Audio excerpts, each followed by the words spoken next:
Hello, and thank you for contacting Wave Support. I see from your request that you're struggling with the fit on this post-refractive patient. Just a couple general comments. When you have a cornea that has this much irregularity due to the surgery, the first thing I would recommend when you open up this Wave software, I would recommend maybe not averaging the astigmatism.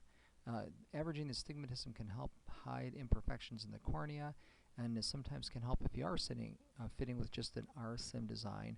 However, your landing zone is going to have to be right where the steeper part of the cornea is in the peripheral area, and because of that, you're going to have a hard time getting that landing zone to sit nicely in that area. So you're going to have not a very predictable fit when you go to design this lens.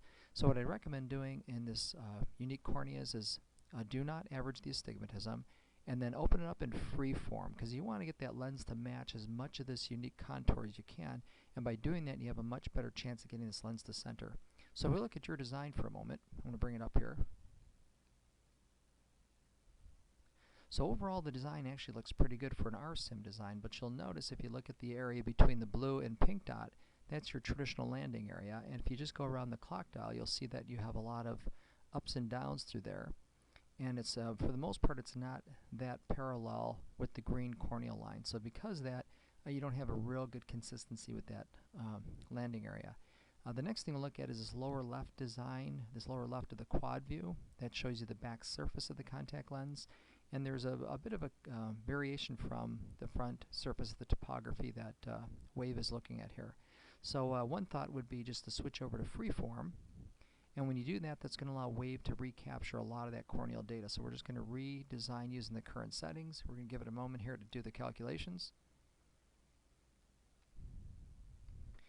And now if we look at that lens, if we go around each radial, you'll now notice that between the blue and the pink, you've got a much more aligned lens in that landing area. So on its own, this little adjustment will probably help that lens center better. Now the next thing you can also consider, a lot of Wave designers like to put a little asphericity to the back surface of that lens. So if you go down here to the little S factor down in the right hand corner and maybe just give it a 0.05, and now when you redesign that lens, we'll give it a moment to calculate. Now you'll notice if you go to each radial, you'll notice that that contact lens line, that black line, is going to be pretty much parallel the entire way across that cornea. And if you look at the lower left back surface representation in the quad view, you'll notice that that almost perfectly matches the topography. So in this manner, you'll probably get a lens that has a much better chance of aligning on that cornea. Now, until you get the lens on the eye, you're not going to really know how well you do, but those are a couple recommendations you can use to try to get this lens lined up better. Well, I hope that helps. I wish you well, and thank you for contacting Wave Support.